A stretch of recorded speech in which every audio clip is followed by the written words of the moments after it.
Today we're gonna go through how to fix the start interlock fault on the Eclipse bypass warning 4021. As you can see, our enable light is red, our drive light is selected, our motor run light is off, and our bypass light is also off. So our start interlock for air handlers is going to be anywhere from a high static to freeze stat to maybe even a smoke alarm. And basically this is the safety cutout on the drive. When this circuit opens, the drive stops and isn't allowed to turn back on until the circuit is closed. Generally, these safety circuits are all ran in series, so when one of them drops out, it takes out the drive. If one of them drops out, it'll stop it.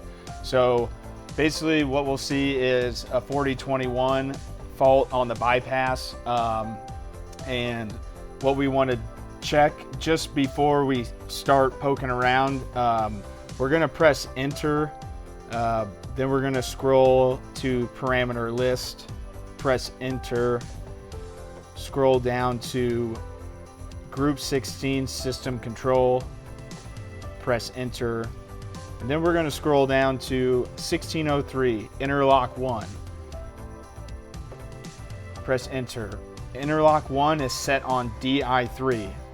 DI3 on the bypass is terminals 2 and 7 or 1 and 7. DI3 is terminal 7, but you're closing the 24 volts to the digital input 3. So we are programmed to DI3.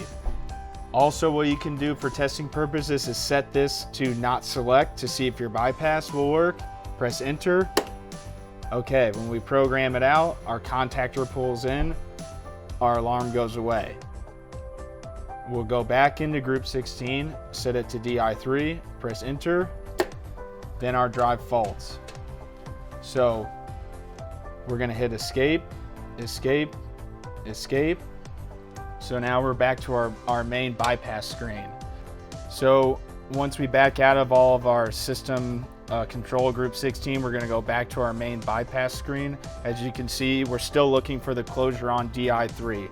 Our bypass is faulted. We have a white wire here to show our start stop. As you can see, it's jumped out.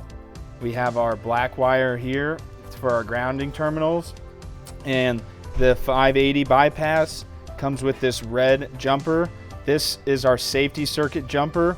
So this would be removed for your safety wires, and it's going to land on 2 and 7. So we're just going to close the circuit by putting the jumper wire in. And you can see the contactor pulling in. We can close this. And once it's seated in there, you can see our drive is now no longer faulted. We can put the drive in hand or auto, and you can see our motor run light come on, and our drive will take off. And that's how you basically reset a 4021 start interlock missing alarm. When we have our 4021 alarm start interlock missing, not only is our bypass going to be faulted, but then our drive is going to not let us start up and drive either. So we're showing our start interlock. It says the Eclipse interlock is open, keeping the drive from starting. So